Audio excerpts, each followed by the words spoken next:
Hi, this is Mrs. Robertson, and today we're going to be studying Unit 8, Lesson 6, and it deals with mobiles and fulcrums and things like that. But we start off with our math boxes, located on page 372, and most of you should have it finished.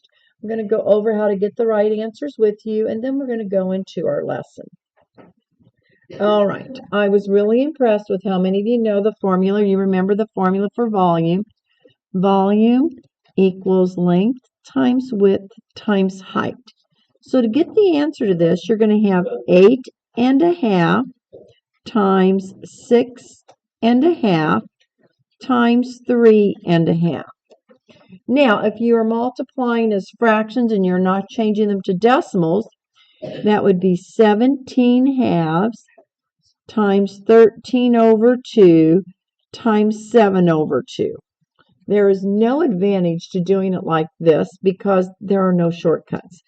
The numbers on top are odd and the numbers below are even, and there's just not a shortcut on there.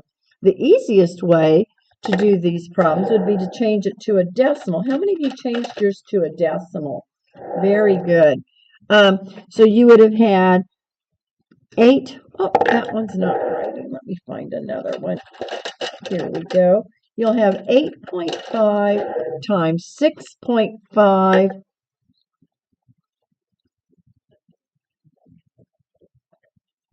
times 3.5. And when you multiply those together, and I do think we're going to use a calculator, but not right at this moment. But in today's lesson, I will let you use a calculator. And you get 193.375 inches cubed. Now, if you did it this way, the fraction way, you would have 17 times 13 times 7, which gives you 1,547 divided by 2 times 2 is 4 times 2 is 8. And when you divide it by 8, you're going to get 193. And then you have 3 left over, 193 3/8 inches cubed, which is 3/8 is the same thing as 0.375. Any questions? Okay. Now let's look at number 2. 1 penny weighs 1/10 of an ounce. The school penny drive collected 1,275 ounces of pennies. How much money did they raise? Okay, on this one, you're going to multiply 1,275 times 1/10, and you will get when you multiply by 1/10, that's the same thing as multiplying by 0.1, which means you would just move the decimal point over one place. And the answer is $127.50. Now, if you did it this way, and then you would divide it by 10, again, you would get $127.50. Any questions on how to do that problem, class? All right, number 3. Chen ran 2 miles more than 2/3 of the distance that Kayla ran. If Kayla ran K miles, how many miles did Chen run? Write an algebraic expression. Well, Chen ran 2 miles more than.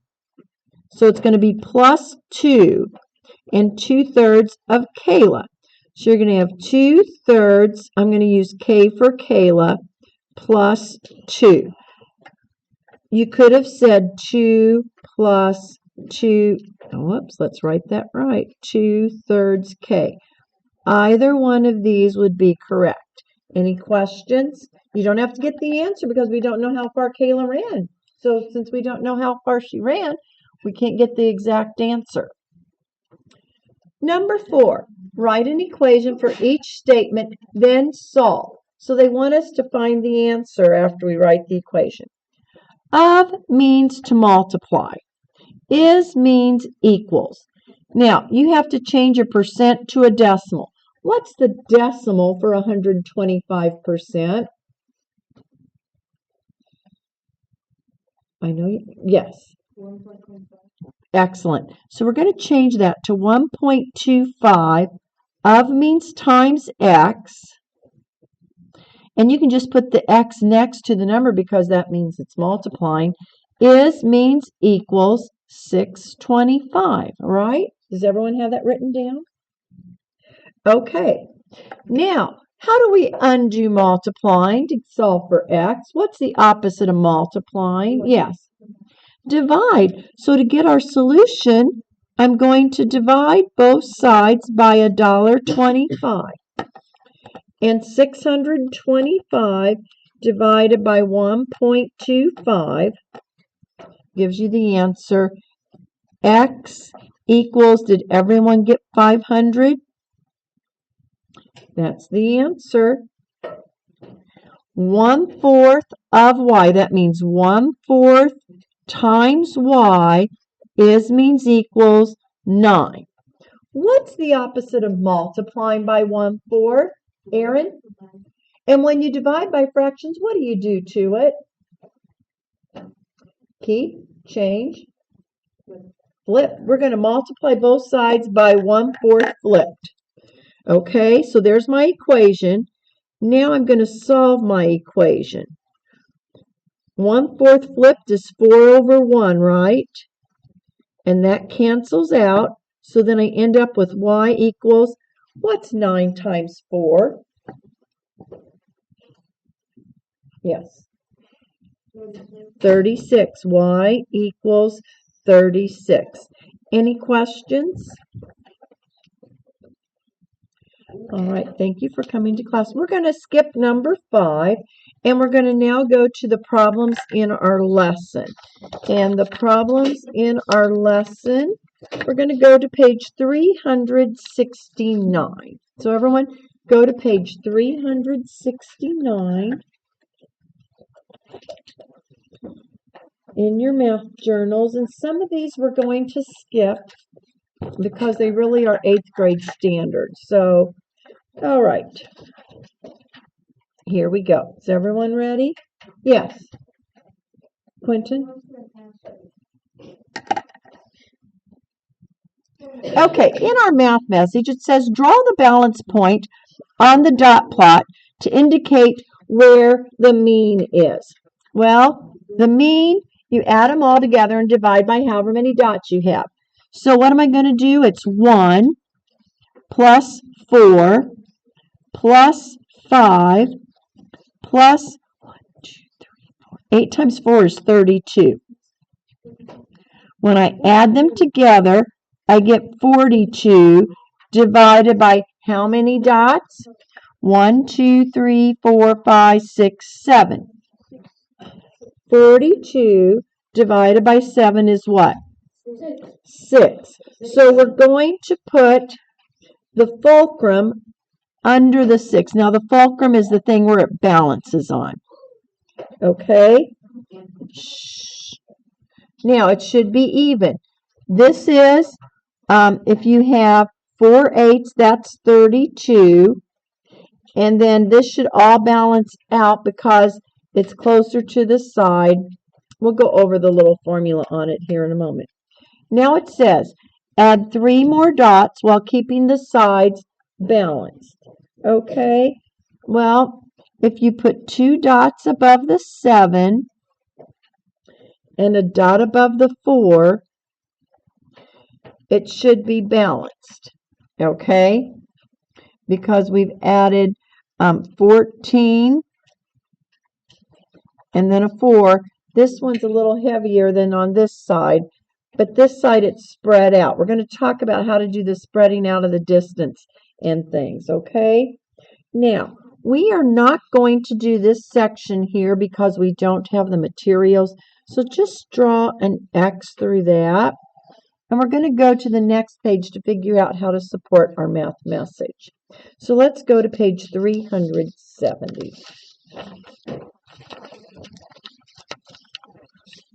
solving math mobile problems. Okay, now we have some variables here. We have a big W and a little w, and a big D and a little d. Now it says we have a formula here. The fulcrum of the mobile at the right is the center point of the rod. Okay, here's a rod. This is at the center point. A mobile will balance if W times D equals little w times little d. Okay, so this times this has to equal this times this. And this stands for weight, and the D stands for distance. Okay, any questions on that? You might want to add that into your book, into your page. Now it says, what is the distance from the fulcrum? Remember, the fulcrum is the point right here, to the object on the right of the fulcrum. Okay, what is big W? Big W is 3. What is our big distance? 8. Our little w is 4. Our little x is x. We don't know what it is. Okay, does everyone have that written down? Do you have this written down, Carter? Okay, please write it down. Now we have to write an equation. Now everyone can do the equations, but sometimes the equations are a little confusing. On this one, we're going to say 3 times 8, W times D equals 4 times X. Okay, does everyone have that? Now let's just solve this. I'm going to rewrite it over here so we have a little more space, okay?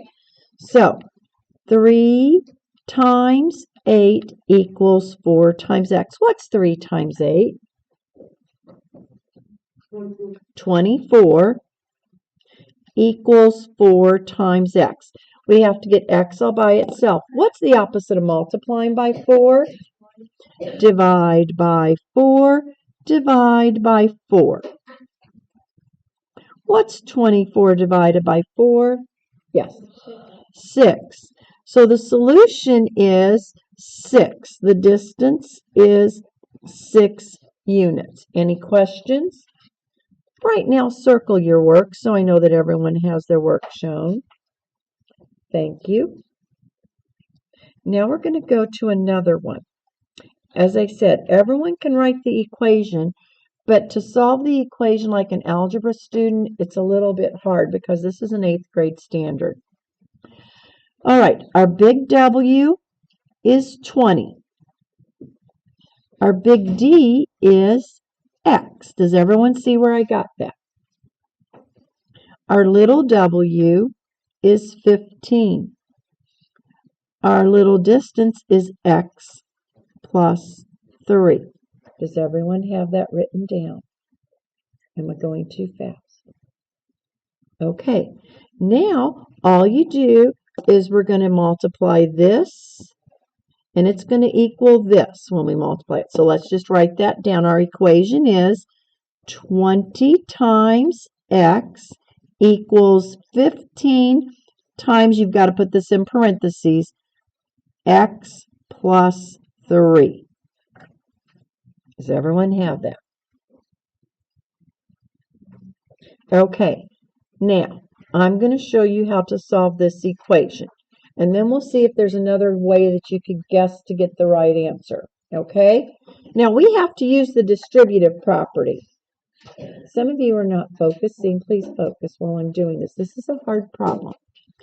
So I'll show the work over here. 20 times X equals 15 times X plus 3. So 20X equals 15X plus 45. Do you see how I got that? 15 visited the X and 15 visited the 3. That's called the distributive property. Okay? Now look, we have X's on both sides. We need to get this X over here with this X, okay? So what will undo adding 15X? Subtract 15x, subtract 15x. Draw your line and cancel. 20x minus 15x is 5x, and 5x equals 45. Now I know you all know how to do this. We'll get rid of multiplying by a 5. What will undo multiplying by 5? Yes. Divide by 5, divide by 5, and x equals 9. So the solution is 9. The distance on the left of the fulcrum is 9 units. Now, for the right, it's 9 plus 3. You're going to replace x with 9. What's 9 plus 3? 12. Okay, now we're going to stop and pause. Could you have figured this out another way besides doing it the equation way that Mrs. Robertson did? Is there another way you could do it? Do you see another way is how you could figure out the answer is 9? Anyone? I really didn't find an easier way either. There's the trial and error way, but I don't like doing that. Okay, now let's go to number 3. In number 3, our big W is x plus 1, okay? Our distance is 4. On this one, the little weight is 2x minus 5. And our distance again is 4. Oh, no, it's not 4. What is the distance on this one? 3. All right, now we have to write our equation. This times this equals this times this. Are we ready, kids?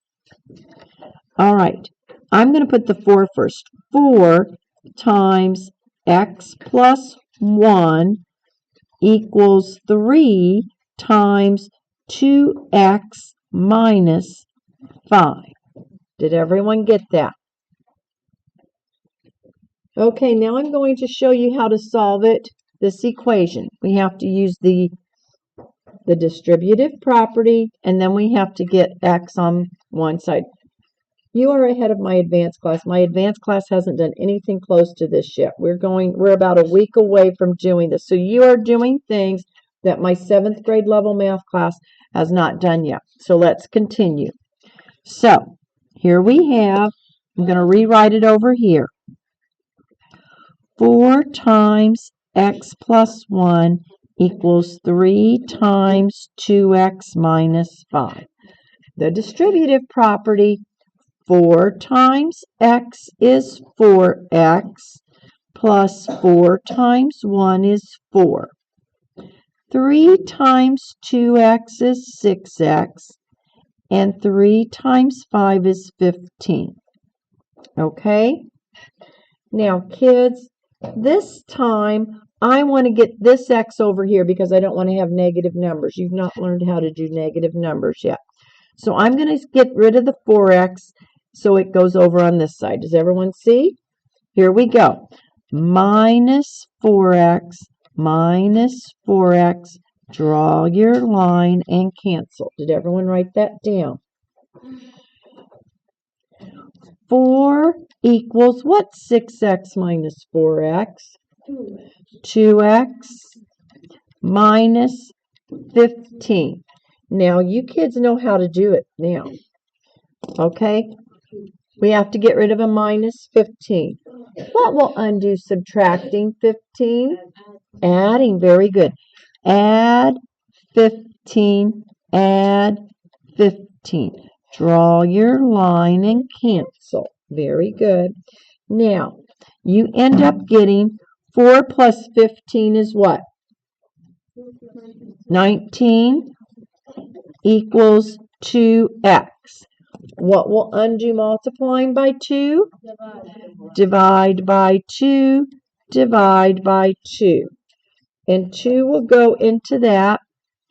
9.5 times equals x. Okay, so what's our solution?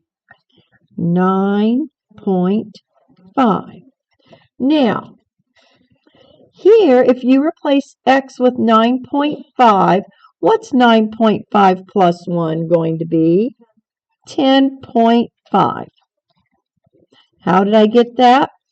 9.5 plus 1. Now, on this one, we're going to take 2 times 9.5 minus 5. So 2 times 9.5 is 19. And 19 minus 5 is what? 14. Any questions on that? Okay. Now let's go to the next page. On this page, we're doing something a little different. It says, find the distances traveled by 2 trains. Time and distance. Okay? Now, if the train has not been going at all, how far can it go if it's not? 0. So 0, 0. Does everyone see that? Now, this is pretty easy. If 1 hour is 30, how far can it travel in 2 hours? Aaron? 60. How far will it travel in 3 hours? 90. How far can it travel in 4 hours? Very good. Does everyone have that written down? Now, I'm going to let you do this one by yourself in a moment. Then it says we have to graph it. Before we answer question 2, let's go ahead and graph train A. I'm going to graph train A in red ink, and then I'll graph train B in green ink. So 0, 0 is right here. 130, 260, 390, and 4120. Connect the dots. And label this A. Train A. Okay, does everyone have that? Now, let's go and we'll go ahead and do train B together. It's an emergency, put it down. All right. I'm going to put it on pause while you write down the answers, and then we'll grade it. So here are the values that you should have gotten for train B. 0 hours, 0 miles, 2 hours, 190, 3 hours, 135, 4 hours, 180. Now let's go to question 2. In question 2, what is the average speed for each train? That is, how many miles per hour is each train traveling on average? Okay, on average, miles per hour, well, that's really pretty easy because the miles per hour, 1 hour, it's 30 miles per hour. And for train B, well, we've got 1 hour right there. It goes 45 miles in 1 hour, miles per hour. Does everyone have that? That was an easy question. Now we have to graph train B. 0, 0, 145, 290, 3, 135, and 4 is 180. Now,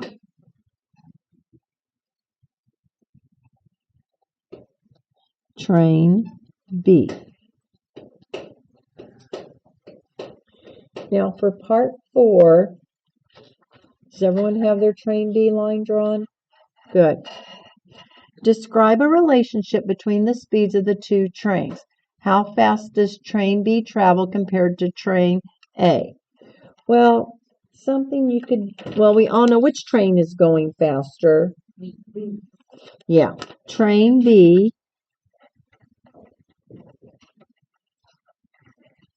is faster than train A. Okay?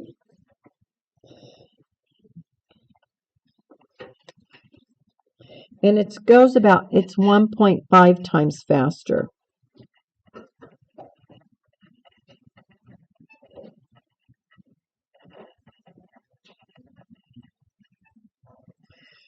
B is 1.5 times faster than A. Okay, any questions? All right, let's go to our next page. And the next page is actually going to be our, I have another worksheet here, and it's balancing the fulcrum ones. It's similar to what we were doing. So we're going to do some of these problems together, and that will also be your homework. Okay, so what are we going to do for the rest of the class period?